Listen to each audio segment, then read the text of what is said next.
Շնորհակալություն Տիկին Վարդապետյան, սա ինչ ուղղությունով է, այսինքն պետական շահերի պաշտպանությունով է, համայնքային, թե ապօրինի գույքով, համեցեք։ Շնորհակալություն, մեծարգո վարչապետ, կառավարության հարգելի անդամներ, նախարարը գրեթե ամբողջությամբ ներկայացրեց կատարված աշխատանքը, ընդամենը ընդգծեմ, որ սա համայնքային շահի պաշտպանության գործառույթի շրջանակում դատախազության կողմից ներկայացված հայցի բավարարման արդյունք է, պարոն վարչապետ։ Նախկին ղեկավարը Օրգով համայնքի 2005 թվականի ապրիլի 25-ի աճուրդով 4 հեկտար մակերեսով հողամասն օտարել էր իր որդուն, ավելին հողամասը տարիներ շարունակ չի օգտագործվել իր նպատակային նշանակությամբ։ Պարոն Խուդասյանը նշեց, որ սա հատուկ պահպանվող տարածք նպատակային նշանակության հողատարածք է, այդ պատճառով ամրացվում է կրթության, գիտության, մշակույթի և սպորտի նախարարությանը։ Սա կատարված աշխատանքի մի մասն է, ձեր թույլտվությամբ անդրադառնամ նախորդիվ կառավարության որոշումներով դատախազության տարբեր լիազորությունների շրջանակում ամրացված գույքերին։ Մեկ շաբաթ առաջ մեկ այլ գերատեսչության շրջակա միջավայրի նախարարությանն է ամրացվել 2 հողատարածք, որոնք գտնվում են մայրաքաղաքի հեռուստաաշտարակին հարող տարածքում։ Ընդհանուր արժեքը, պարոն վարչապետ, 2 հողատարածքների 1.5 միլիոն ամերիկյան դոլար է։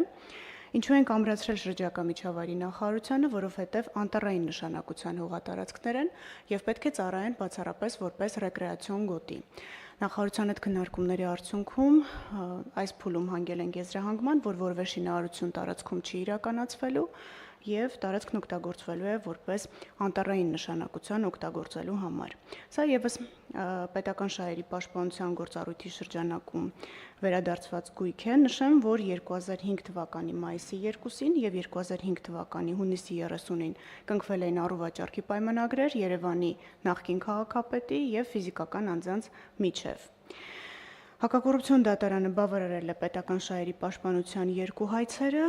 և անվավեր էր ճանաչել առուվաճառքի պայմանագրերն ու կիրառել անվավերության հետևանքները։ Այդ գույքերը, ինչպես նշեցի, անցյալ շաբաթ ամրացվել են շրջակա միջավայրի նախարարությանը։ Նաև, պարոն վարչապետ, առաջիկայում կառավարության նիստով կներկայացվի և լիազոր մարմնին կամրացվի Կոտայքի մարզի Ծաղկաձոր քաղաքի Մհեր Մկրտչյան փողոցի 30/1 հասցեում գտնվող շուրջ 1 միլիոն դոլար շուկայականին մոտարկված կադաստրային արժեքով 2.3 հեկտար մակերեսով հողամասը։ Նշեմ, որ 2024 թվականի հունվարի 12-ի վճռով Հակակոռուպցիոն դատարանը բավարարել էր մեր գլխավոր դատախազության հայցը ընդդեմ Սամվել Մայրապետյանի և հայցով մենք պահանջել էինք անվավեր ճանաչել առուվաճառքի պայմանագիրը, աճուրդը և կիրառել անվավերության հետևանքներ։ Դատարանը բավարարել է մեր հայցը, վճիռը մտել է օրինական ուժի մեջ, առաջիկայում ըստ նպատակային նշանակության գույքը կամրացվի լիազոր մարմնին կառավարության։ Պարոն վարչապետ, ես կարող եմ շատ խոսել հայցերից, ուղղակի չեմ ուզում չարաշահել ժամանակը, նշեմ, որ մենք պարբերաբար այս հայցերի մասին հանդես են գալիս պաշտոնական հաղորդագրություններով, նաև տեղեկացնում ենք կառավարության մեր գործընկերներին, որ նման գույքեր կան վերադարձված և գույքերը անհրաժեշտ է ըստ իրենց նպատակային նշանակության կիրառել։ Ձեր թույլտվությամբ անդրադառնամ նաև վերջին 2 ամիսների ընթացքում մի շարք համայնքներում համայնքային շահերի պաշտպանության գործառույթի շրջանակներում վերադարձված գույքերին, Իջևան և Դիլիջան համայնքներին վերադարձվել են մանկապարտեզների տարածքներ, մասնավորապես Տավուշի մարզի դատախազությունը կրկին պետական համայնքային շահերի պաշտպանության լիազորության շրջանակում ուսումնասիրել էր Տավուշի մարզի Իջևան համայնքի Խաշտարակ բնակավայրին սեփականության իրավունքով պատկանող 9-րդ փողոց 11 հասցեում գտնվող 198.45 քառակուսի մետր մակերեսով համայնքի մանկապարտեզի մասնաշենքի փաստաթղթերը։ Նշեմ, որ շատ հաճախ մեր ուսումնասիրությունների հիմքը, ինչպես ենք մենք իմանում, այս կամ այն համայնքային նշանակության գույքը մասնավոր անձանց պատկանելու մասին, դա քաղաքացիների դիմումներն ու հաղորդումներն են, որոնք մենք ստանում ենք տարբեր եղանակներով, ինչպես սոցիալական կայքերի միջոցով, այնպես էլ գրավոր փաստաթղթերով։ Ուսումնասիրության արդյունքում, պարոն վարչապետ, նույն սխեման էր վերհանվել 2017 թվականի փետրվարի 27-ին Խաշտարակ գյուղական համայնքը իդեմս համայնքի ղեկավարի կնքել էր անշարժ գույքի վարձակալության պայմանագիր։ Մեզ շատ հետաքրքրել էր պայմանագրի արժեքը, տարեկան 165.000 դրամ վարձավճար իրար, երբ մենք բաժանեցինք ամիսների, դա մոտավորապես 13750 դրամ էր կազմում ամսական եւ 25 տարի ժամկետով վարձակալության էր հանձնվել մանկապարտեզի մասնաշենքը։ Նաեւ նյութերի ուսումնասիրությամբ պարզվել էր, որ 2017 թվականի փետրվարի 27-ին կնքված պայմանագրի հետևանքով փաստորեն վարձակալության հանձնված անշարժ գույքը չէր ներառվել 23 թվականի հոկտեմբերի 24-ին մեկնարկած մանկապարտեզի հիմնանորոգման աշխատանքներին։ Արդյունքում մանկապարտեզը հիմնանորոգվել էր կիսատ։ Իջևան համայնքի Խաչթռակ բնակավայրի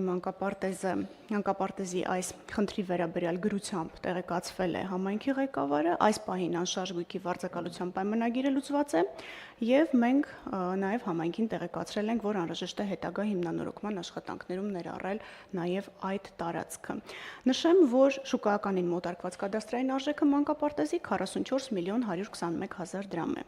Դիլիջան համայնքի Շահումյան փողոցի 34 հասցեում գտնվող 891.1 քառակուսի մետր մակերեսով մանկապարտեզի մասնաշենքին, պարոն վարչապետ, դուք կառավարության նիստերից մեկին անդրադարձել եք, չեմ կրկնի,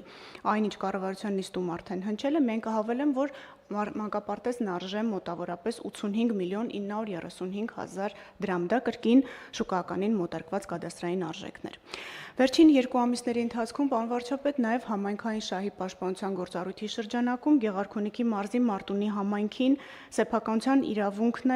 իրավունքով վերականգնվել է նույն համայնքի Գետափնյա 2-րդ փողոց 22 հասցեում գտնվող շուրջ $321,000 շուկայականին մոտարկված կադաստրային արժեքով 6.5 հեկտար մակերեսով մարզադաշտը։